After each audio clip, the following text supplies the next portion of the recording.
Buenos días, buenas tardes. Seguimos con uno de los eventos que dentro del Main Square tenemos en ICEM. Bueno, creo que nos conocemos más o menos todos porque estamos en familia, pero por si acaso, mi nombre es Enrique Benayas, soy el director general de ICEM, del Instituto de la Economía Digital de SIC, y por ahora es un placer pues, daros aquí de nuevo la bienvenida. En este caso, en una jornada que la vamos a enfocar en Customer Experience.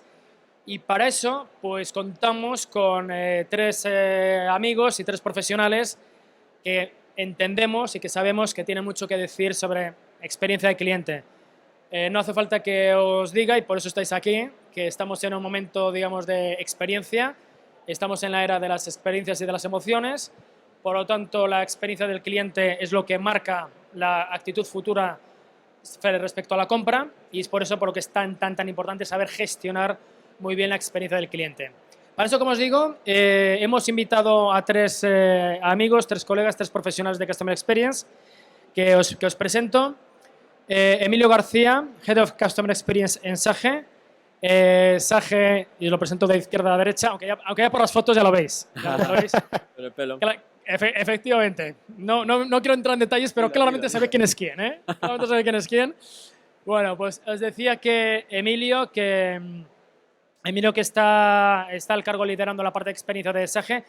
SAGE todos lo conocemos, es líder en software en lo que se trata de gestión empresarial, trabajando para compañías, para grandes compañías y también para pymes. Y sobre todo en este caso, a SAGE le hemos invitado porque es una de las empresas que desde hace años más ha invertido, pero en todos los sentidos, digamos, invertido en que ha puesto foco en la experiencia del cliente, tiene talento para experiencia del cliente, ha desarrollado metodologías para experiencia del cliente y de verdad ha puesto al cliente en el centro de la empresa. Y esto además no es nuevo, es de hace años, y por eso los avances que estáis teniendo pues es porque no viene de hoy, sino que ya viene de añitos. Y por lo tanto, pues Emilio, gracias por estar aquí, seguro que vas a compartir cosas interesantes con nosotros. Pedro Serraina, Managing Director de Pepefon. Pepefon, como muchísimos de vosotros sabréis, pues es un operador móvil y virtual. Por lo tanto, al ser operador virtual, solo opera a nivel digital. Pepefon destaca, pues de verdad que yo creo que ha irrumpido en un sector y una industria muy, digamos, tradicional, en el buen o en el menos buen sentido, llamadlo como queráis, pero finalmente era un entorno tradicional, aunque muy competitivo. Y la verdad es que Pepefon ha entrado pues, rompiendo ciertas reglas, y yo creo que con un discurso que fundamentalmente es muy directo y muy cercano al cliente, que de alguna manera se respire y se transmita que el cliente está también en el centro de la organización. De hecho, os invito a que visitéis la página de Pepefon, y es interesante todo, evidentemente los productos y los servicios que ofrece, pero me encanta especialmente los 19 principios, creo que son, ¿no? Pedro, luego lo verá, 19 serán. Vamos, lo leí ayer, pero la verdad es que es una declaración de intenciones respecto al cliente. Entonces, meteros en la web, mirad los principios de Pepefon porque es francamente interesante. Y Carlos Molina, Vice President de Experience and Think en IZO. Hablar de Customer Experience, pues en gran medida es hablar de IZO, una de las grandes consultoras y una de las más relevantes en España respecto a lo que es consultoría en gestión de experiencia de clientes. Y Carlos, pues profesor de ICEM y amigo de la casa. Y bueno, yo creo que por la experiencia que tiene con las empresas que trabajan y también como docente, pues estoy seguro que va a compartir con todos nosotros también un buen discurso seguro. Pues Carlos, Pedro, Emilio, bienvenidos, y empezamos ya de tirón. Luego habrá tiempo, después de la presentación de los tres, habrá tiempo para preguntas para cualquiera de nosotros, ¿de acuerdo? Pues Emilio, todo vuestro. Gracias. Buenos días. ¿Se oye bien, verdad? Perfecto. Bueno, ese soy yo. Esto ya os lo ha contado muy bien anteriormente. Yo voy a hablaros de Customer Experience, pero conjuntamente con un concepto que creo que os va a gustar, que son los superpoderes. Lo que voy a contar yo no es solamente la parte más teórica de cómo en SAGE, la empresa, como antes nos ha comentado, llevamos unos años trabajando en Customer Experience, pero dando vueltas sobre qué quería contar aquí hoy, que por lo menos os llevaréis algo, he creído oportuno hablaros de los superpoderes. una experiencia muy concreta que hemos vivido dentro de Sage en base a nuestro camino hasta la fecha y que creo que puede ser de utilidad práctica para poner en marcha a partir de mañana en vuestras empresas si lo consideráis oportuno, ¿no? Empezamos. Me lo están pasando, muy bien. He puesto unas primeras diapositivas porque en el caso de Sage, como que llevamos unos años, lo primero que nos vino a la mente y lo que nos hizo cambiar el chip de una manera radical fue diferenciar entre satisfacción y experiencia. Es algo que seguramente si habéis hecho algún curso o si estáis metido, pues lo entendéis, ¿no? Cuando hablamos de satisfacción, pues tenemos clientes satisfechos. Seguramente si hacéis encuestas de satisfacción a vuestros clientes, pues la satisfacción de 1 a 5 con la última llamada. 3, 4, 5. Bueno, el nivel de satisfacción es una buena medida y un buen punto de partida para empezar a diseñar experiencias. Pero cuando nosotros nos fijamos en que teníamos clientes satisfechos, pero no decían esta compañía es wow, empezamos a cambiar. ¿Y qué significa? Significa que en una interacción, en este caso es una interacción telefónica, alrededor de esa interacción se crean unas experiencias únicas que hacen a ese cliente sentirse especial. Y eso es lo que empieza o lo que debería empezar a enamorar a vuestros clientes con vuestra empresa, ¿vale?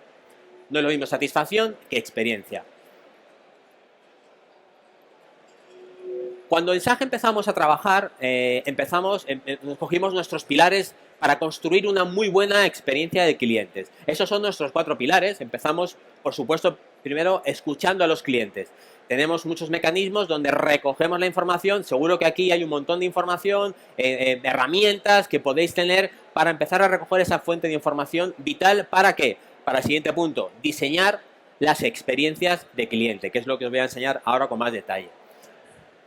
La parte de la cultura, que es precisamente donde voy a hablar, es para mí uno de los puntos críticos, porque al final la experiencia o gran parte de la experiencia se entrega por personas. A lo mejor sí es verdad que hay una máquina, una interacción, un producto. En nuestro caso hacemos software. Mucha de la interacción que tienen nuestros clientes es con nuestros programas. La usabilidad, la experiencia de usuario, eso lo tenemos en cuenta. Pero otras muchas ocasiones la interacción es persona a persona. Y por último, como siempre decimos nosotros en Sage, si no lo puedes medir, no lo hagas. Si no sois capaces de medir lo que estáis haciendo en experiencia de clientes, pues ni os lo planteáis hacerlo, porque si no al final se queda en el limbo de las cosas que parece que están bien hechas. Dimos un paso más y entonces empezamos, cuando empezamos a diseñar nuestra experiencia, dijimos, joder, es que realmente el Customer Journey para nosotros fue vital, porque veíamos todos los puntos de interacción que tienen nuestros clientes y veíamos lo que se llaman los Key Moments of Truth, los momentos clave de la verdad. Cuando un cliente en Sage empieza, mirando a la parte izquierda, a evaluar, ni siquiera es cliente nuestro todavía, empieza a evaluar un producto, en nuestro caso se hace una demo, ahí ya cuenta la experiencia, ya empieza el camino del cliente. Gracias a este Customer Journey, una vez que compra, pues igualmente podemos ver cómo es su experiencia de compra, la experiencia de uso es súper importante en nuestra parte también. Otro punto clave, la experiencia de cómo recibe soporte. Tengo una duda. ¿Cómo interacciona ese cliente con nosotros para darle soporte? Pues también haciendo el Customer Journey nos permite identificar esos momentos clave para el cliente, no para nosotros. Y por último, cuando se queda o se va. Nuestro ciclo comercial suele ser anual. Un cliente compra un contrato y a lo mejor el año que viene renueva. ¿Cómo es ese proceso? Seguro que vosotros en vuestra empresa, cuando os habéis imaginado, os hecho este pequeño camino, veis que ese Customer Journey a nosotros, para lo que nos ha servido sobre todo, es para que haya consistencia. Desde el inicio del camino hasta que cuando ni siquiera es cliente, hasta que se queda o abandona la compañía. ¿Qué hicimos? Hicimos un gran trabajo, y lo pongo aquí porque la verdad nos sentimos muy orgullosos, e hicimos nuestro Customer Journey. Nosotros lo llamamos el Love Cycle, el ciclo del amor del cliente, ¿no? Si os dais cuenta, hay 5 colores, son 5 casillitas, parece un juego de la oca, algo parecido, algo que nosotros nos ha servido mucho incluso internamente. Y cada una de esas casillas, veis que tiene un color. Cada uno de esos colores es precisamente una de las fases. La fase de evaluación, la fase de compra, la fase de uso, la fase de cómo recibe soporte. Y cada una de esas casillitas es una experiencia diseñada para que toda la compañía la entregue de manera consistente. Eso es vital cuando hablamos de Customer Experience.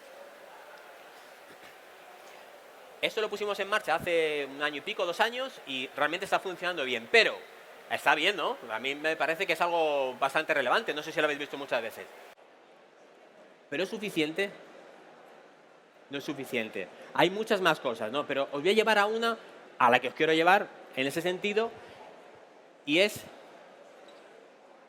que nos dimos cuenta de una cosa que ya os he dicho antes. Nosotros en Sage, uno de los puntos más importantes que tenemos un call center interno, es un montón de casi 500 personas que están constantemente, diariamente, con miles de interacciones. Interacciones telefónicas, por chat, por web, por control remoto. Hay millones de interacciones. Y esa piel, le llamamos la piel de la empresa porque es realmente la parte que está más en contacto con nuestros clientes, independientemente del producto. ¿Qué pasaba en esa piel? Que esas interacciones además eran persona a persona. Había una conversación entre un cliente y una persona de Sage, uno a uno. Ya digo, por cualquier canal, pero se generaba esa relación. Y solamente ellos dos sabían exactamente qué estaba pasando ahí. Además, ¿qué pasaba en esas interacciones? Cuando llamas a un call center, normalmente los clientes están en un momento crítico para él. Nos pedían ayuda de cualquier tipo. No sé hacer esto, tengo que presentar un impuesto, tengo que hacer algo y no sé cómo hacerlo, se me ha roto el no sé qué del antivirus. Nos pedían ayuda a gritos. Y por último, cuando analizábamos todo eso, las emociones que generábamos, algunas eran maravillosas y otras eran terribles. Porque ocurría así, por el estrés, sobre todo por los procedimientos que teníamos perfectamente diseñados en esas casillas. Oye, cuando un cliente llama por estaba todo bastante bien diseñado, pero aún así generábamos experiencias terribles. ¿Qué estaba pasando ahí? Existían excepciones, como en todo en la vida, ¿no? No se puede hacer una regla, pero las excepciones estaban ahí. Y os voy a contar el caso que nos está funcionando de manera espectacular dentro de Sage, que es cómo gestionamos las excepciones. Lo voy a contar con un ejemplo real. He omitido el nombre, ¿no? Imaginaros que, como digo, ha ocurrido, un cliente nos llamaba y tenía una auditoría que tenía que presentar números o venía una inspección a su compañía y tenía que tener preparado toda su información financiera, contable, impuestos, etcétera. Un día D. ¿Cuándo nos llamaba él? El día anterior, justo el día anterior. ¿Por qué? Porque había tenido, en este caso, tenía más o menos todo, pero justo por cualquier motivo había entrado un virus, se le había roto la base de datos, había trasteado, como trabajamos con pymes también pequeñitas, su hijo pequeño le había borrado algo, un problema. Y resulta que el día siguiente tenía un problemón. La solución está contemplada, es fácil. Oiga, no se preocupe, mándenos la copia de seguridad o nosotros nos conectamos, gestionamos la copia de seguridad, le recuperamos todos los datos, no se preocupe que lo hacemos. Pero nuestro procedimiento utilizaba para gestionar esas copias de clientes por el método FIFO. El primero que entra, el primero que sale. Y podía haber una cola de 84 copias de seguridad antes. Pero ese señor tiene mucha prisa, muchísima prisa. ¿Qué hacemos? ¿Cómo tratamos estas excepciones? Entonces, cuando empezamos a hablar de esto, enseguida, y creo que es algo lógico que sale de repente, cuando hablamos de excepciones, lógicamente estamos hablando... No funciona... de los Pokémon. Lógico, ¿verdad? Excepciones Pokémon. ¿Veis la relación, no? No la veis, ¿verdad? Vale, ahora lo cuento, no es que lo cuento. ¿Qué hicimos? Hicimos lo que denominamos en Sage el programa Pokémon. El programa Pokémon es un programa que se caracteriza por lo siguiente. Otorgamos poderes especiales a los agentes, a los más casi 500 agentes que tenemos en la piel de la empresa, de una serie de poderes especiales para saltarse de manera explícita las reglas y procedimientos que tenemos. Pero está formalizado. Tienes estos poderes. Además, estos agentes, esta gente que está en contacto con el cliente, les damos mensualmente una serie de poderes. Depende, cada mes, 8, 10, 15, 20 poderes, depende. Depende de la situación y porque eso es variable, ya lo veréis. Ellos los pueden utilizar cuando ellos quieran. No tienen que pedir permiso absolutamente a nadie, ni a su responsable, ni a su jefe, ni al jefe de su jefe, ni al director general. No. Ellos tienen la autoridad porque ellos saben en esa interacción con ese cliente lo que el cliente necesita en ese momento. Y no pueden esperar a 1 hora, 3, 5, 7 para tomar una decisión. ¿Vale? El único requisito era que ese Pokémon, esa utilización de ese poder es para mejorar las emociones de nuestros clientes. Eso era el único requisito. Ni para vender más, ni para... No. Os voy a poner un par de ejemplos, ¿vale? Para que lo entendáis. El primero es el que utilizamos en el caso de la auditoría. El Pokémon copia de seguridad prioritaria. En ese momento, esa persona, ese agente dijo, no se preocupe, señor cliente. De manera explícita le comunica que por el procedimiento a lo mejor puede tardar 3-4 días, pero dada su situación en concreto, lo ponemos en valor, nos vamos a saltar ese procedimiento, voy a hacer uso, no le decimos del Pokémon, vamos a hacer uso de una habilidad, una carta que tengo especial para casos como este, y le voy a poner en copia prioritaria. En ese momento, el cliente automáticamente salta al puesto número 1 de la copia, con lo cual ese cliente queda completamente satisfecho, ¿vale? Otro ejemplo de Pokémon es el Pokémon Myself. Además, veis que no los pongo, o sea, están gráficamente dentro del mensaje, tienen estos iconos, o sea, son Pokémon realmente. Es un Pokémon que por circunstancias de la empresa, si quieres hablar con hacer 2 o 3 gestiones diferentes con 2 o 3 departamentos, hay veces que el cliente se vuelve loco. Parece como un pequeño ministerio. Somos grandes, Sager, somos un poco grandes, pero no tan grandes como un ministerio. Pero a veces el cliente se vuelve loco. En ese momento puedes sacar el Pokémon Myself y decir, no se preocupe, señor cliente. Le voy a gestionar todas sus necesidades. Si tiene que hablar de laboral, impuestos y tal, yo se lo gestiono todo. Y al cliente le damos una experiencia positiva, ¿vale? Porque el fin último del programa Pokémon, como veis ahí, es ese. Convertir a nuestros agentes en los directores generales de cada interacción con el cliente. Es el único que tiene el poder en ese momento de la información suficiente para tomar una decisión relevante, ¿vale? Vale. Os voy a contar además que este programa Pokémon no se creó el día 1 y se quedó ahí. Evoluciona de una manera espectacular. Y os voy a contar incluso alguna cosa que lo cuento de voz, pero no lo he escrito. Lo primero es que los Pokémon evolucionan. Cada mes hay reuniones con los equipos que están pegados con el cliente, y ahí deciden analizar excepciones. Oye, está ocurriendo mucho este tema, ¿por qué no generamos un Pokémon? Lo generan, se diseñan nuevos, se lanzan, también se quitan, porque ha sido por un momento puntual. Esto a lo mejor en un momento de cierre de fin de año, que nos ocurre mucho en el caso de la gestión contable, pues los fin de año son muy tremendos. Pues bueno, pues se ponen unos Pokémon para ese fin de año. Y luego otros también se consolidan.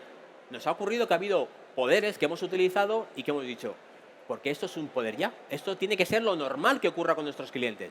Y se consolida, ¿vale? Además, como esto va cogiendo una potencia y un nivel tremendo, creamos, y de hecho tenemos dentro de SAGE una persona que se llama Irene, que es maravillosa, que es la entrenadora Pokémon. Ella es entrenadora Pokémon. ¿Qué haces en tu vida laboral? Entrenadora Pokémon. Mola. ¿Qué hace ella? Pues entre otras cosas, por supuesto, coordina todo lo que es el programa y tal, pero sobre todo, motiva. Si nuestros clientes, si queremos entrar a una experiencia buena a nuestros clientes, no puede lograrse si esas buenas experiencias no la tienen los colaboradores. Ella se encarga de mantener en vivo todo el espíritu del programa Pokémon constantemente. Y también, de vez en cuando, cada 3-6 meses depende, hacemos el Pokémon Day. Ahí se hace un ranking, está de manera gráfica los Pokémon más usados, se hace una entrega de premios por parte de los altos directivos de la casa, con lo cual este programa, como veis, no es algo que sea poca cosa, sino que ha calado mucho dentro de la empresa. Como curiosidad, os puedo decir que cuando empezó el programa Pokémon, fijaros, al principio solíamos dar 10 Pokémon, que además al principio los dábamos físicamente, 10 cartas. 10 cartas que iban colocando, iban utilizando, utilizo esta. ¿Qué pasó? Pues que empezó a haber tráfico de mercado negro, de Pokémon. Oye, que tengo un cliente que se me han acabado los Pokémon de copia de seguridad. ¿Tienes tú uno? Sí, lo cambiamos. Lo permitimos. ¿Por qué no? Es más, salió un super Pokémon especial que se llamaba el Pokémon Comodín, para que en esos casos excepcionales tienes 3 o 4 Pokémon comodines, que puede ser cualquiera de los anteriores. Pues, con lo que veis, esto va evolucionando. Y por ahora permitimos el mercado negro, ¿no? Como os decía anteriormente, ¿esto cómo se traduce? ¿Se traduce en resultados? Pues debería, ¿verdad? Os voy a poner algunos ejemplos y algunos datos que puedo daros por temas de confidencialidad. Lo primero es que las satisfacciones han incrementado de manera exponencial. Nuestras encuestas de satisfacción interna de empleados, al darle esa accountability, ese poder, pues realmente la gente se siente muchísimo más satisfecha en su puesto de trabajo, se siente con más flexibilidad. Lo segundo, bajando un poco más al terreno de medición, es en la mejora del NPS, que aparecerá en cuanto haga clic. Empezamos a lanzar el programa Pokémon dentro de SAGE en un departamento, en el de Small Business. Luego se ha ido extendiendo al resto de departamentos. como es el más maduro, este departamento es el que tiene mejor NPS de toda la compañía. Por encima de todos, pero con una diferencia hasta de 15 o 20 puntos. Con lo cual eso es tremendo. ¿Y cómo se mide eso al final? Os pongo con un dato. Los clientes que han pasado por alguno de los Pokémon, por partes del Love Cycle, nosotros lo medimos sobre todo, como os decía, por la renovación. Pues renuevan 10 puntos más que el resto de los clientes que no han vivido alguna de las experiencias por alguno de esos Pokémon. 10 puntos porcentuales, no puedo poner el dinero, pero es muchísimo dinero dentro de la compañía. Y eso es al final, como digo, podemos tener un programa para Pokémon que haga a los clientes internos maravillosos, pero al final se traduce en retorno para la compañía. Pues muchísimas gracias y luego en las preguntas estaré encantado de contestar. Gracias. ¿No solos o...? Lo podemos cambiar si quieres. No, porque está coordenado, creo. Ah, no, no podemos. Listo. Emilio, muchísimas gracias. La verdad que yo que lo conozco hace tiempo siempre me gusta ver estas historias y estos casos y cuando puedes escuchar además cómo se implementan en la realidad y vais a tener luego ocasión de escuchar a Pedro, ¿no? Clientes que están trabajando orientados al cliente y cosas tangibles que están haciendo, pues bueno, mola mucho, ¿no? Y a mí me toca una parte que es un poco diferente. Y me pidieron, oye, pues tú como no estás implantando cosas o no solo eres de una compañía, habla un poco más en general, ¿no? Y habla de tendencias o habla de conceptos un poco más genéricos. Al final, cuando hablamos de experiencia de cliente, y a lo mejor todos los que estáis aquí, no todos tenemos igual de asimilados los conceptos, pero Emilio ha contado cosas que son importantes, ¿no? Orientarse al cliente, ponerle en el centro, que no es solo suficiente con tenerlo satisfecho, que hay que lograr el wow, que hay que conseguir esa vinculación. Ha hablado del NPS, que es ese índice de recomendación, que dice que cuando la gente te recomienda, si te recomiendas porque está dispuesto también a comprarte más, a volver más veces a tu establecimiento, a renovar el servicio. Todo ese tipo de cosas es lo que trabajas dentro de las estrategias de experiencia de cliente. Para gestionar eso, pues hay herramientas, hay metodologías y también hay bueno, pues algunas cosas que van a pasar que están afectando a la forma en la que nos relacionamos entre nosotros mismos y también con las compañías y que bueno, pues van a marcar un poco el futuro de la experiencia del cliente, hacia dónde vamos a ir en lo que tiene que ver con estos modelos de relación. Así que yo lo que busco en estos 15-20 minutos que tenemos es soltaros bastantes ideas, 4 conceptos sobre los que lanzaros una pequeña inspiración, dejarlo como modo de reflexión, porque tampoco con una tendencia vas a resolver nada, pero sí me gustaría que esto, pues algunas de ellas nos dejen pensando, ¿no? Que nos hagan reflexionar y que penséis también esto cómo nos puede afectar en la manera en la que gestionamos a los clientes en nuestras organizaciones, en la manera en la que vamos a desempeñar nuestras funciones. Y esas 4 ideas, la primera es un concepto que leí, esto no es mío, es una página de tendencias que le ponen estos nombres tan así extravagantes a los conceptos, post-demographic, ¿no? Y habla de cómo están cambiando los criterios de segmentación.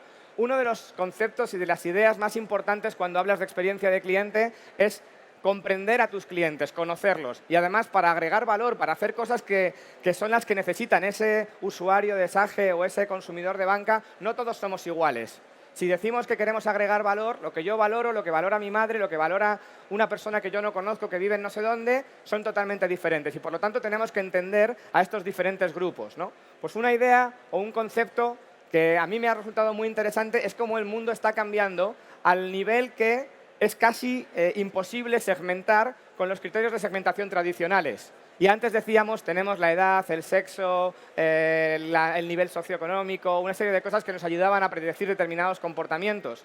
Y hay estudios y conceptos que nos dicen cosas como, por ejemplo, que en el Reino Unido, durante el 2014, había más mujeres que hombres jugando a videojuegos. A priori no hubiésemos apostado por eso, ¿no? O que había más gamers, más jugadores de videojuegos de más de 44 años que de menos de 18. O sea, tú puedes asociar pues, que un chaval a lo mejor le gustan los videojuegos y una persona más mayor no. Y esos patrones están cambiando. A mí me gusta mucho me hace mucha gracia, a mí me gusta mucho la música y dice que de los 1000 artistas favoritos, de las 1000 músicos, de los mayores de 60 años y de los menores de 13, hay un 40% de solape. Es eso, que eso quiere decir 2 cosas, ¿vale? Que a un abuelo o a una persona así, a un jubilado, le va a gustar Justin Bieber, pero que gracias a Dios, pues a los niños de 13 años también les van a gustar los Rolling Stones. Entonces, bueno, vamos a poder compensar un poco con eso. Pero lo que sí es verdad es que todo esto está cambiando la forma en la que comprendemos y conocemos a nuestros clientes. No sé muy bien hacia dónde tenemos que apuntar. ¿Qué más cosas cambian? Nuestros patrones de comportamientos. Nos dicen es que estamos más dispuestos a compartir información a cambio de cosas, a cambio de ventajas, a cambio de beneficios o a cambio de una mejor personalización y una mejor atención. El doble de gente estaba dispuesta a compartir su ubicación y a decirle a las empresas, aquí estoy yo, a cambio de que me hagas ofertas más personalizadas o que me des un valor agregado. Entonces, estamos mucho más abiertos a ese mundo compartido que nos permite a las compañías el qué. Este concepto del post-demographic, ¿para qué sirve? Pues para dos cosas. La primera, para que rompamos un poco los paradigmas y sepamos que nuestras campañas de CRM, nuestras estrategias de gestión de los clientes, en muchos casos se van a quedar cortas si nos basamos solamente en los conceptos tradicionales que estamos utilizando. ¿Vale? Y segundo, pues para saber que toda esta idea de las redes sociales, la capacidad de compartir información, la visualización de eso, nos da una ventana enorme, gigantesca, hacia quién de verdad somos las personas. Es que me voy saltando en algunas cosas porque me vienen a la cabeza, pero una vez estuve en una charla de un experto en temas de segmentación que hizo un ejercicio muy curioso. Os lo voy a compartir para que reflexionéis sobre ellos, es muy parecido a este concepto. Tenía dos fotos de dos personajes con dos siluetas, así en gris, ¿ok? Y entonces empezó a comparar criterios de segmentación, los básicos parámetros que tenemos en los CRMs. Pues sexo, varón, varón. Edad entre 35 y 45 años. Nivel socioeconómico, no recuerdo cuáles eran, pero eran como 6 o 7 criterios en el que los dos personajes eran absolutamente idénticos, clavados. Y cuando le dio la vuelta a las dos fotos, ¿sabéis a quiénes pertenecían? Uno de ellos era Joaquín Sabina y el otro era José María Aznar. Lo que te decía este experto es que para tu CRM, Aznar y Sabina son la misma cosa.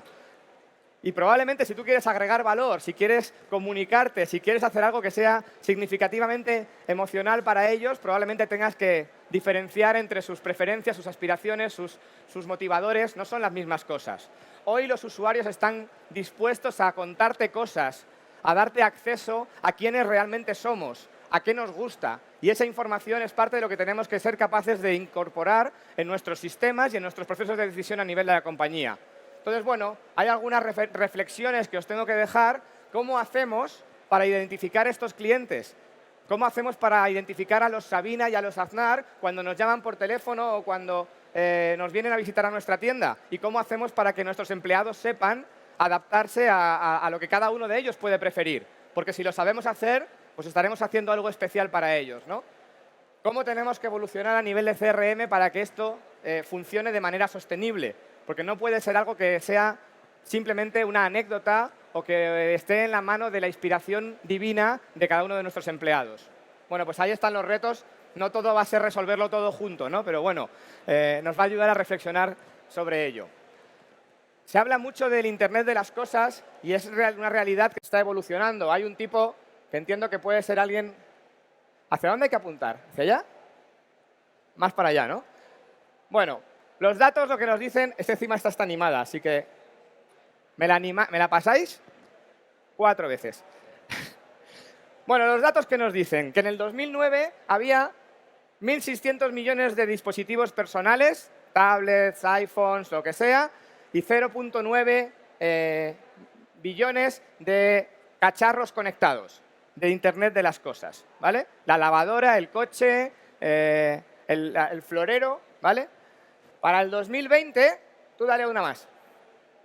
Te dicen que los dispositivos personales van a evolucionar de 1.6 a 7.3, lo cual es una barbaridad. Pero es que las cacharras, las cosas, van a pasar de 0.9 a 30 millones, a 30.000 millones.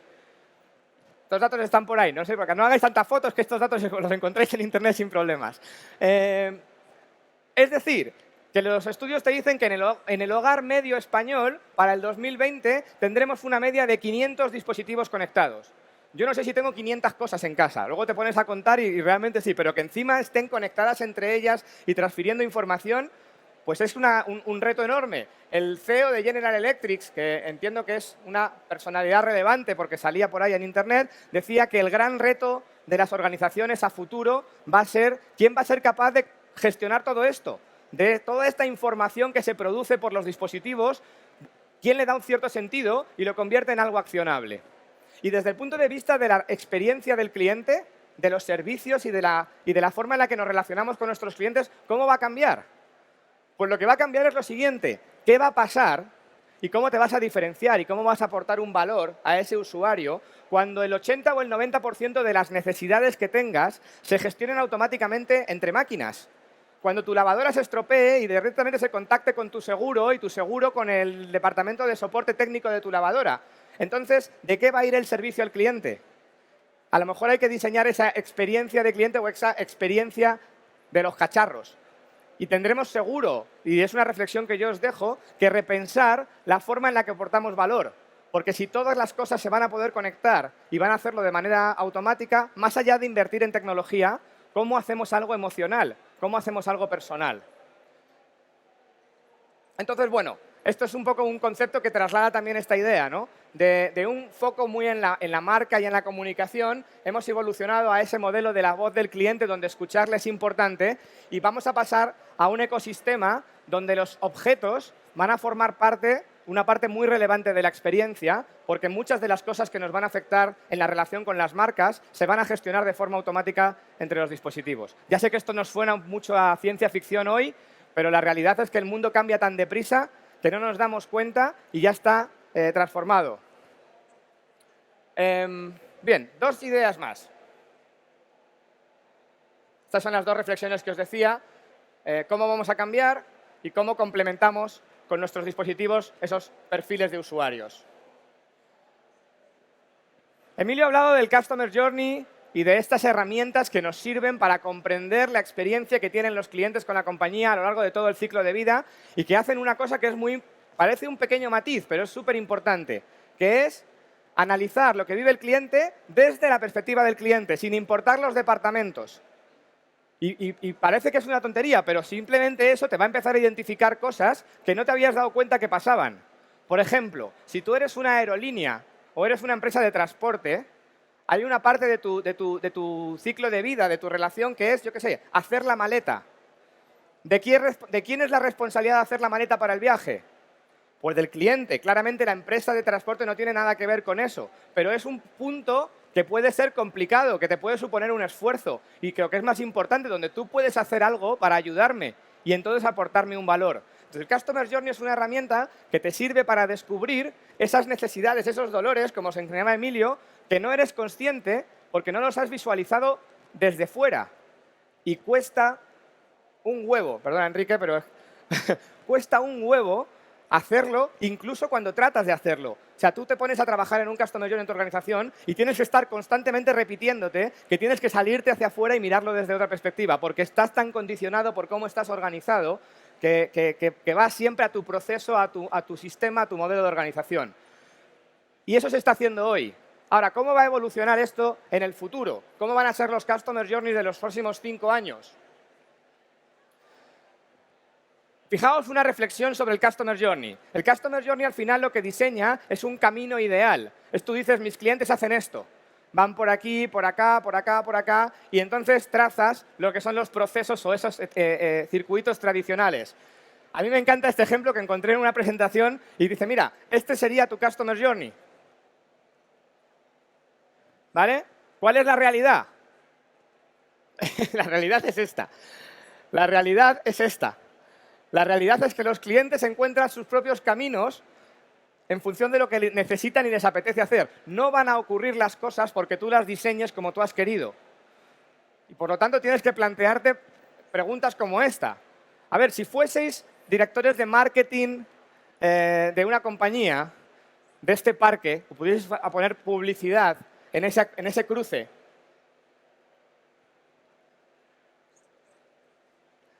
¿dónde pones un anuncio? ¿Aquí o aquí?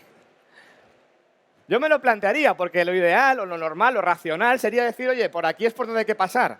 Pero si tú ves esto y sabes que el 80% van a estar pasando por aquí, entonces lo que tiene sentido es adaptarte a la forma en la que los clientes se comportan y no obcecarte en que tu proceso dice que estas cosas funcionan de esta forma, ¿no?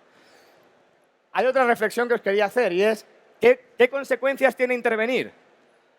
Tú, que eres el dueño de tu compañía, de tu proceso, ¿vale? Y tú decides cómo se hacen las cosas, puedes decir, no, por aquí no se pasa.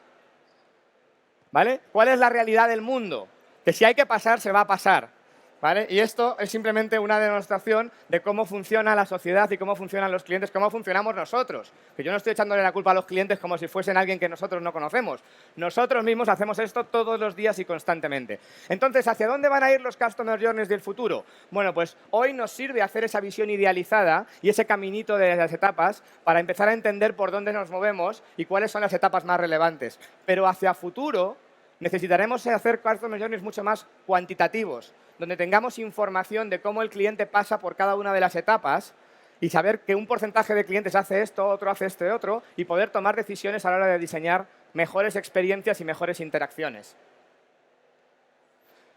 Así que estas son las dos reflexiones que tenemos que poder desarrollar. Cómo personalizamos esto, cómo lo adaptamos a la realidad de cada uno y cómo combinamos toda esa gran información con ese concepto de que estamos diciendo de que esto va de emociones y de cómo el cliente se siente y cómo manejamos las excepciones que comentaba Emilio, ¿no?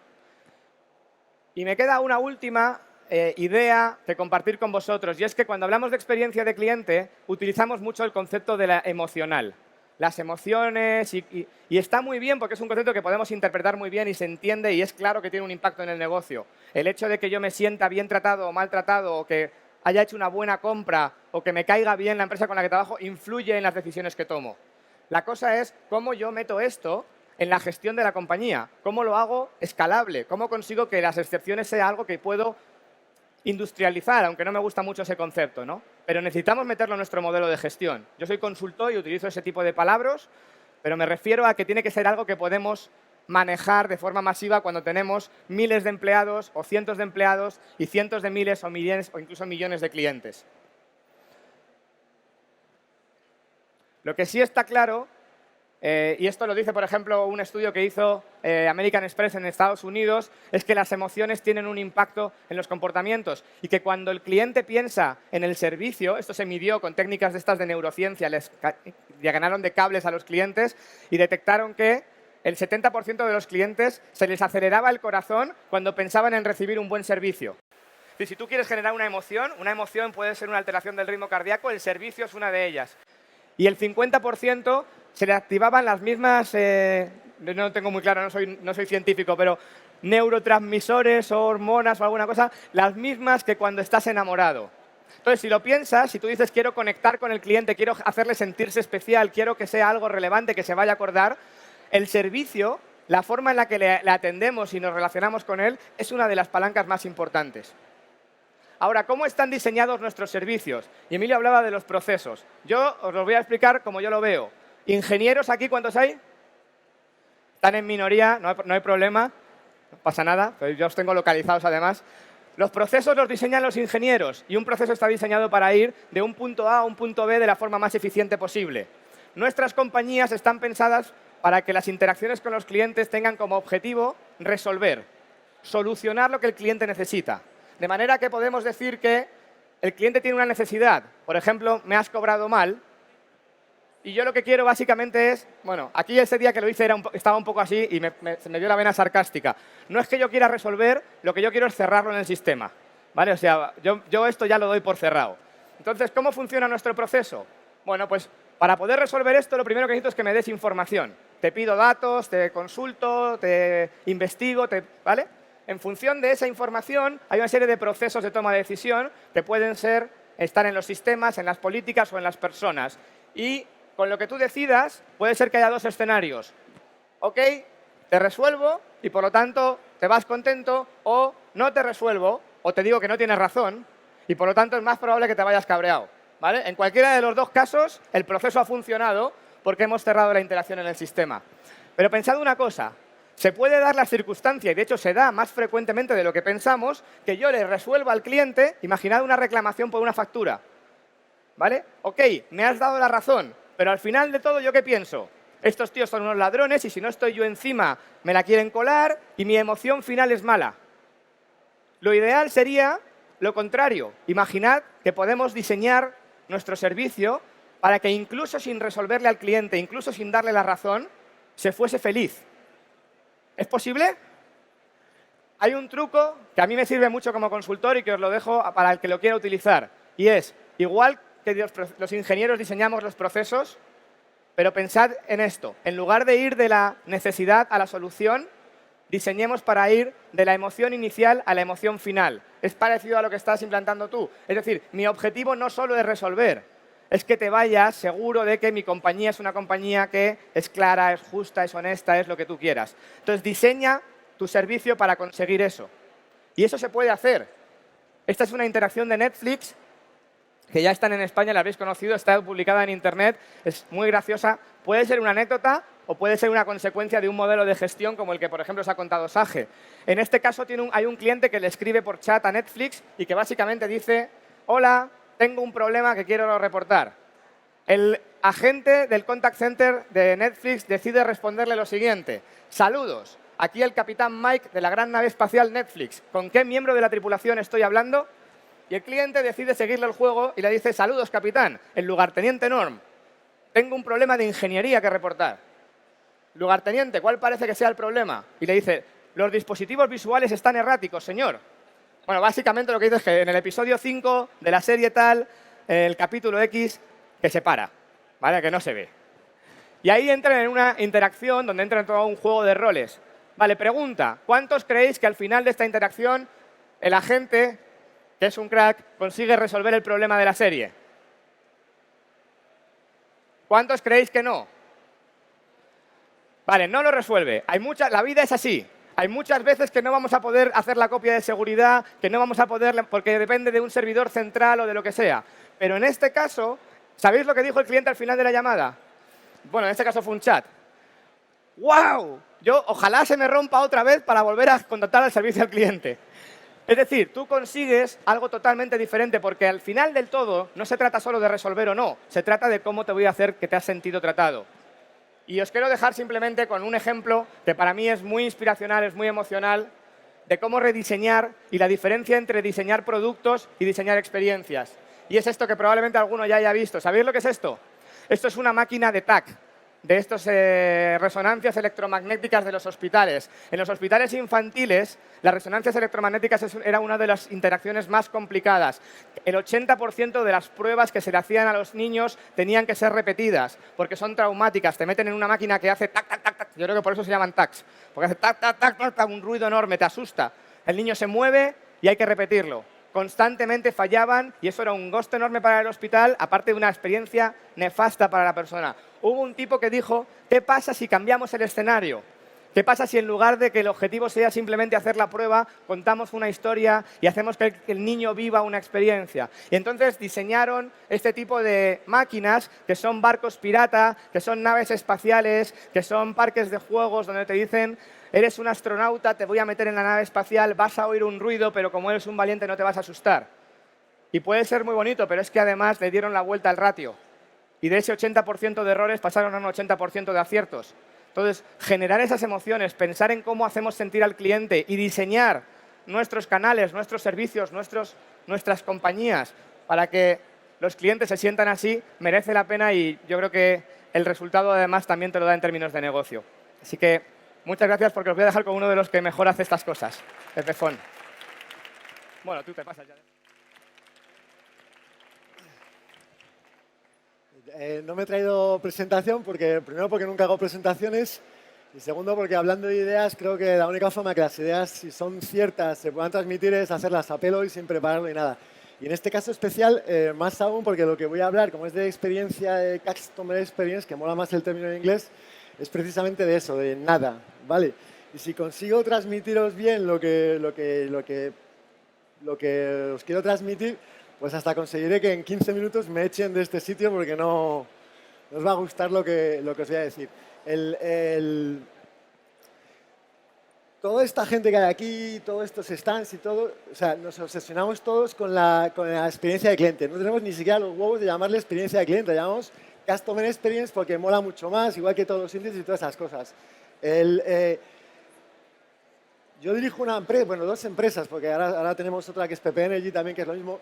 Dirijo una empresa en la que no existe equipo comercial, no existe equipo de marketing, no existe equipo de comunicación y, por supuesto, no existe nadie en inteligencia de cliente, ni en fidelización, ni en ningún otro departamento, y menos con nombres ingleses.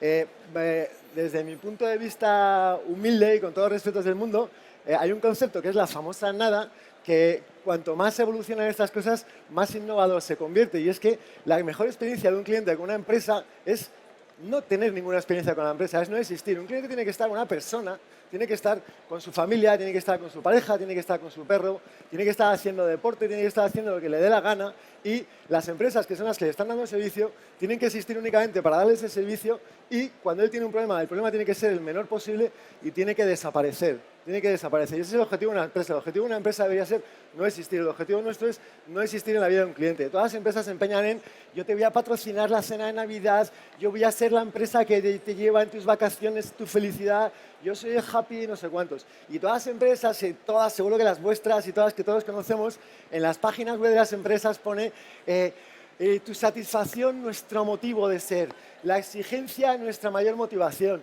Un mundo lleno de servicios. Todos son chorradas, porque todas las empresas que dicen eso no lo están pensando, ¿sabes? Son todos gilipolleces. O sea, no son gilipolleces, son cosas interesantísimas, pero a lo mejor no hacen falta. O sea, de hecho, nos gastamos una pasta terrible en gestionar, en manipular y en medir el cerebro de un cliente, las emociones de un cliente, las sensaciones de un cliente, los NPS, los CPIs, los KVs, los CPOs, todas esas mogollón de cosas. Y cuando realmente todos tenemos la máquina más perfecta que existe para analizar la emoción de un cliente, que es nuestro cerebro. Pensamos, somos personas y pensamos como personas. Todos sabemos lo que está bien y lo que está mal. No hace falta que un manual de marketing y una PowerPoint de 60 páginas de una consultora con 16 apellidos me diga si una cosa está bien o está mal. Si tú si a un tío le robas la cartera y sales corriendo, sabes que está mal. Sabes que si no te pilla, te has quedado con la cartera, que es lo que hacen las empresas, y si te pilla, pues le tienes que contar una mentira.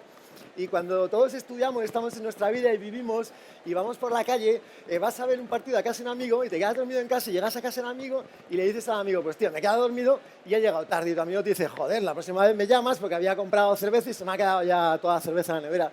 Pero cuando eres una empresa, no, llegas a casa de un amigo, llegas tarde y dices: no, había pensado que disfrutaras más de este entorno con tu familia y los tuyos, en este entorno. Y te dicen: Paco, ¿qué coño te pasa, tío? Si no, ¿sabes?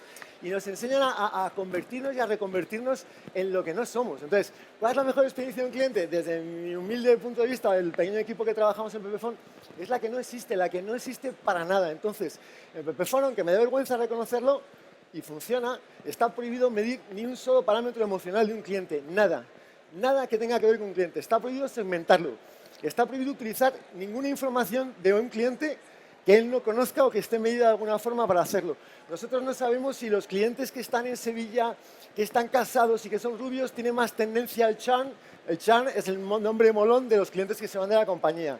Y tienen más tendencia al churn que los clientes que son jóvenes solteros, porque son gilipolleces, porque acabas haciendo un producto para los clientes casados de Sevilla con pelos rubios y luego otro para los jóvenes solteros, y complicas la vida y complicas las cosas, y luego analizas y te sale que tus clientes tienen 2,3 hijos de media en cada familia, y es mentira. Ninguna familia tiene 2,3 hijos de media. O tienen 2, o tienen 3, o tienen un perro, o los han adoptado, o los han robado, pero son personas, cada uno son normales, y todos razonan de la misma forma, y no hace falta medirlos, ni manipularlos, ni gestionarlos.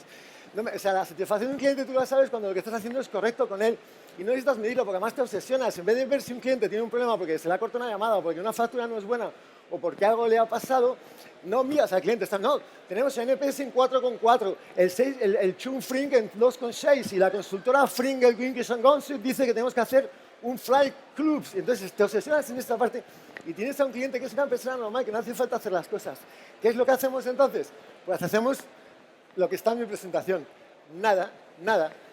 Tenemos una compañía en la que un cliente, o sea, tenemos un call center que está en España. El call center, pues es como si fuera, que me ha gustado ya los Pokémon, es como si todos fueran Pokémon. Cualquier persona de nuestro call center no te puede vender nada. No es que te vaya a llamar para vender, es que si te vende algo está en la calle. Yo cojo la llamada, te atiende la llamada, no te puede pasar con otra persona y tiene permisos suficientes, es como si tuviera Pokémon ilimitados. Tiene permisos suficientes para hacer lo que le pidas, pero te tiene que colgar la llamada a él. Y tiene los mismos permisos que tengo yo para hacer las cosas en la compañía. Hace mucho hablaba con un jefe de Telefónica y le decía: un agente nuestro call center tiene más permisos que tú en Telefónica para hacer lo que le dé la gana. Te puede devolver el dinero, te puede Y además se ahorra tiempo y se ahorra, y si el cliente está diciendo una cosa que es normal, el agente te puede responder de forma normal. Y parece que será un error y no pasa nada. Y no medimos, no sabemos ni cuántas páginas tenemos en nuestra web, cuántas páginas vistas hay, no lo sabemos, porque mañana cuando lo sepamos, de repente tenemos 150.000 y al día siguiente tienes 148.000. Y en vez de estar trabajando con los clientes en dar un servicio normal, estás pensando, 148.000, hay que medir aquí las tendencias, hazme gráficos, y todo el tiempo que dedicarías a un servicio normal, pues no lo dedicas.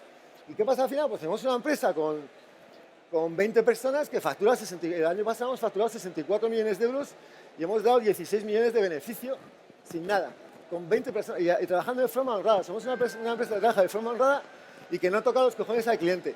Y entonces nos ahorramos medir cosas, nos ahorramos pensar las cosas y al cliente siempre le decimos la verdad, le decimos esto no lo hacemos porque perdemos dinero, no le decimos estamos trabajando para mejorar el servicio, no, se nos ha caído el servidor, ¿sabes? Un tío ha tirado el cable y se nos ha caído el servidor. Es que no pasa nada. Y hemos aprendido que los clientes, que son personas como nosotros, en vez de analizarlos y tener que comprenderlos y predecirlos, ¿sabes? Pues tratas con ellos y entienden tu lenguaje, entonces no tienes que ir de molón, ni tienes que ir de cool, ni de términos, nada. Le dices las cosas de verdad y las entiende de forma y de verdad. A nuestros clientes jamás en la vida les mandamos publicidad, jamás en la vida les vendemos cosas que no tengan, jamás en la vida le damos los datos. Eso, o sea, son las cosas que forman parte de la nada. La nada es no hacer un montón de cosas que sé que son muy beneficiosas y renunciar a otro montón de cosas que todo el mundo ha empezado a hacer que son invasivas para el cliente, que es, cuando llama a un cliente, no le puedes decir le vende otro producto, le haces cross-selling para aumentar el número de RGUs. Eso es una gilipollez. No le vendes nada, te está llamando porque tiene un problema, no le tienes que molestar, no le tienes que hacer. No hacemos regalos, no hacemos promociones, no hacemos descuentos. Pero eso sí, si un día en una ciudad se cae la red, tampoco esperamos a que el cliente nos llame. Escribimos a todos los clientes, lo hemos hecho, si alguno conocéis a un cliente de Pepefon, lo sabréis, hemos hecho ya 1000 veces. Se cae la red en Madrid mañana, al día siguiente escribimos a todos los clientes y le decimos, se ha caído la red, te vamos a indemnizar como el equivalente a 3 días sin servicio, pero o sea, no te tienes que llamar para apuntarte al 5544 ni chorradas de esas. Te lo vamos a indemnizar aunque no leas este correo. Eso es la respuesta. La respuesta es que cuando tenga que interactuar contigo no tenga que hacer nada. Es decir, que sea lo menos traumático posible. Una llamada con una persona y se cuelga. De hecho, hace un mes hemos puesto un experimento para ver un poco la diferencia, que es, nosotros no existen maquinitas en Pepefon de hablar y hay compañías que es imposible hablar con una persona después del juego de maquinitas. Entonces hemos lanzado, es una broma, nos aburríamos, porque cuando no tenemos marketing te aburres un montón, porque no pierdes mogollón de tiempo en medir un montón de cosas. Entonces hemos puesto una opción, cuando llamas al teléfono, atención al cliente, te dice, bienvenida a Pepefon, si quiere hablar con una persona de como hace 8 años, ¿sabes? Pues espere o pulse 1. Si quiere perder el tiempo con una maquinita, pulse 2. Entonces pulsas 2 y te ofrecemos un menú enorme de formas de perder el tiempo con maquinitas que a todos os suenan. La empresa que te quiere un montón y que sabe que no eres tonto. La empresa que te ofrece un producto súper exclusivo, maravilloso, porque tú eres un tío inteligente, lo vas a hacer. La empresa que se tira 16 horas diciéndote que está preocupadísima por el problema que le vas a decir y que todas esas cosas y que ahorra, y como es una grabación, ahorra papeles y salva árboles y todo.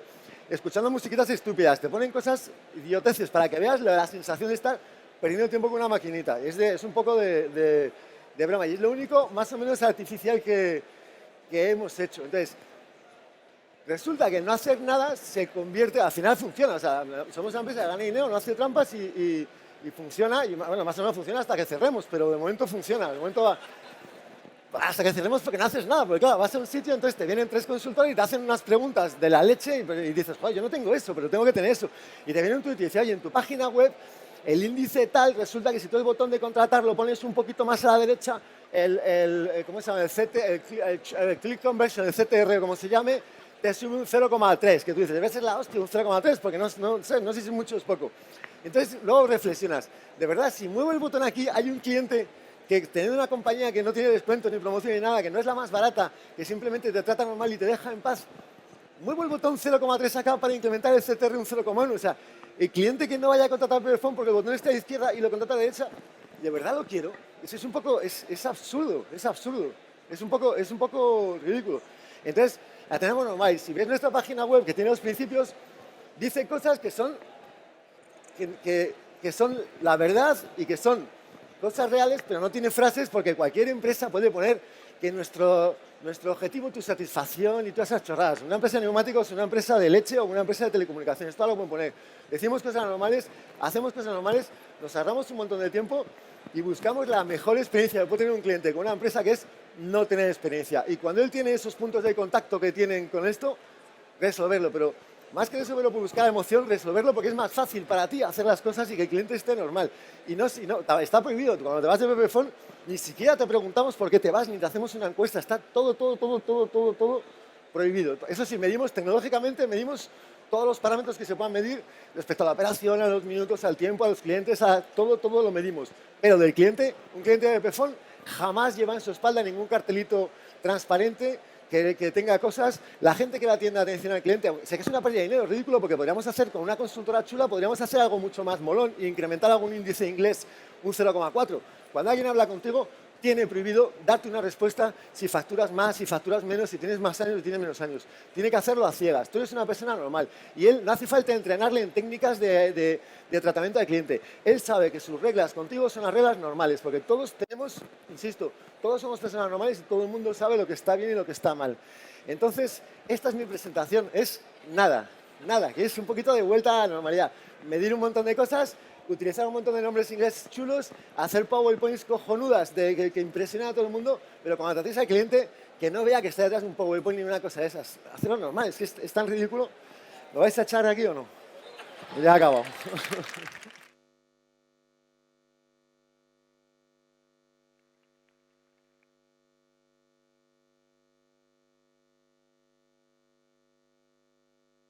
Ahora sí, culpa mía.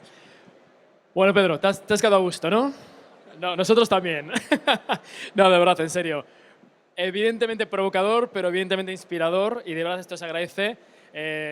Y por eso te hemos traído, Pedro, porque evidentemente te conocemos y conocemos muy bien tu empresa.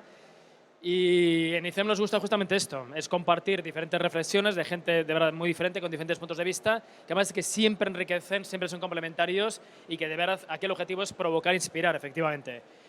Yo creo que ha sido una guinda fantástica con Pedro de toda la jornada que hemos tenido esta mañana. Antes de terminar, si tenéis alguna pregunta, pues aprovechamos, tanto para Carlos como para Emilio como para Pedro. Si queréis aprovechar, ¿tenéis alguna pregunta? Sí.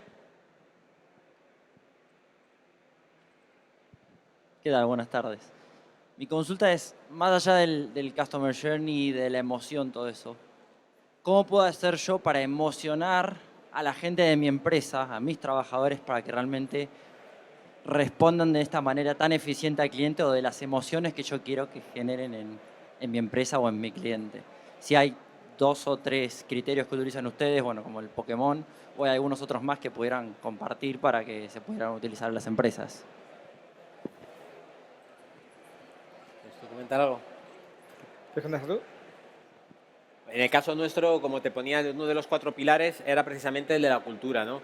Y Pokémon este programa viene un poco a cubrir precisamente esa parte que entregan los clientes, el que entrega las emociones de los empleados, porque como te decía antes, como decía además Irene, si los empleados no se sienten, al final es como dice Pedro también, si él no se siente cómodo entregando una experiencia, pues difícilmente, y eso es más cultural, va más por la parte de Pedro, tú no le puedes a una persona, le puedes dar unos parámetros, que es lo que hacemos nosotros, o darle unas herramientas, como el caso de los Pokémon, pero al final la cultura se crea además desde arriba, se crea desde el CEO, no se crea desde... y Pedro lo emana hacia abajo, en su caso de Pepephone, y en Sage pasa exactamente lo mismo. Es algo más cultural, y las herramientas pueden ser las que te den a ti la gana. No sé si tú, Carlos, tienes alguna... Bueno, los consultores siempre tenemos ahí herramientas y hay modelos y hay métricas de empleados también, pero es verdad que al final todo lleva mucho al sentido común. Es decir, la gente tiene que, si tú les respetas, les das un contexto en el que se pueden sentir protagonistas y realizarse, va a ser mucho más natural para ellos. Lo que sí es verdad, yo soy muy de frases porque creo que las frases a veces también nos sirven un poco para inspirarnos. Y hay una frase que para mí va un poco respondiendo en la línea de qué se tiene que hacer en una necesidad como esa. Y dice que no puedes pagar a alguien por una sonrisa sincera. Pues yo te puedo pagar por sonreír. Yo pongo una azafata aquí, le digo sonríe, y en el call center, de hecho, hay una métrica que es de las que más he odiado siempre, que no sé si seguro que no la tenéis, pero si la habrás escuchado, que se llama sonrisa telefónica, que decía que tenías que medir en qué medida la persona que estaba en el call center transmitía que estaba sonriendo mientras te hablaba, ¿no? Pero realmente para que alguien la sonrisa que tú le das sea sincera, por eso ese concepto de sincera es importante, te tiene que salir de dentro. Para que tú puedas transmitir emociones, la gente tiene que poder sentirlas. Y por lo tanto, para que consigas eso que tú dices de cómo consigo que mis empleados quieran hacer esto, pues hay técnicas o hay unos modelos de gestión de personas, pero que están enfocadas a eso, a que selecciones gente que encaje en tu cultura y que tenga esas actitudes naturales hacia predisposición de cómo comportarse, que les gestiones o les des herramientas para poder hacer las cosas, porque si al final les tienes todo el día hablando con clientes y diciéndoles que no se puede, o dando respuestas que ellos no creen, diciendo mentiras que en los que no se sienten cómodos, pues no es una cuestión de decirles emociona, sino que no se van a sentir auténticos, ¿no? Y después una parte importante es también cómo les mides. Yo te digo tienes que emocionar al cliente, pero luego lo que te voy a medir es por productividad o por ventas o por tal, pues eso al final la gente hace aquello por lo que le van a pagar. Entonces, todo eso, lo que sí es muy importante es que el elemento... Hay compañías que se pueden diferenciar en un enfoque de experiencia o de otro. Hay gente que es más innovadora o gente que es más transparente o más cercana, otros que te hacen sentirte bien y otros que tienen el lujo. Pero todas las empresas que realmente han conseguido generar estos vínculos con clientes tienen en común una cultura de empleados muy fuerte. Y hay ejemplos, ¿no? O sea, no sé, Disney te cuenta que tienes que formar a todos los empleados como si fuesen, a todos los trabajadores como si fuesen tus empleados. No importa que sea el de seguridad, no importa que sea el jardinero, porque es más fácil que en un parque Disney tengas un problema y con quien tengas que hablar sea con la persona que está barriendo que con Mickey. Por lo tanto, pues formarles, motivarles, retribuirles, todos esos mecanismos hacen que la gente haga las cosas como una consecuencia y si no, pues es una anécdota que pasa por generación espontánea de una vez uno hizo no sé qué, ¿no? No sé si quieres poner alguna cosa más. ¿Cuántos sois? ¿20? 20 empleados. ¿Con el call center? No, el call center hay 64. 64 personas que todas, no hay niveles de call center y nada, todas tienen el mismo nivel y todas tienen permiso para todo. Te pueden devolver el dinero, te pueden cambiar retroactivamente algo, te pueden dar de baja sin preguntar, te pueden hacer lo que quieras sin pedir permiso. Hola, buenos días. Gracias por vuestras ponencias y al ICEM por organizarlas. La verdad es que a raíz de las ponencias que habéis hecho y sobre todo la última de Pedro y con respecto a la última pregunta, parece que en las empresas ahora a la hora de contratar y para los candidatos es más importante que tienes un máster en inteligencia emocional que en digital marketing management, ¿no? Parece así. ¿Me equivoco? Voy a empezar yo a responder. Pedro. Las 20 personas que estamos en Pepefon, ni una sola tenemos experiencia en telefonía móvil. Ni una sola. Y ahora hemos lanzado energía sin ninguna persona, bueno, es una persona de Pepefon la que la ha lanzado. Y las 20 están entrevistadas por tipo de persona y no por currículum. No hemos visto el currículum de nadie. De hecho, nuestro director técnico es economista. Y la que lleva el producto es ingeniera de telecomunicaciones. Y, o sea, personas. Pues eso sí, todas tienen unos principios y todas no se discuten cosas o sea, una persona que se comporta como una persona y que tiene principios y valores como persona tiene ya un máster en gestión emocional, porque es una gestión, es reflejada en las personas lo que tú haces y la satisfacción de las personas es el reflejo de cómo te comportes con ellas. Lo hemos aprendido desde pequeñito, nos enseñaban nuestros padres.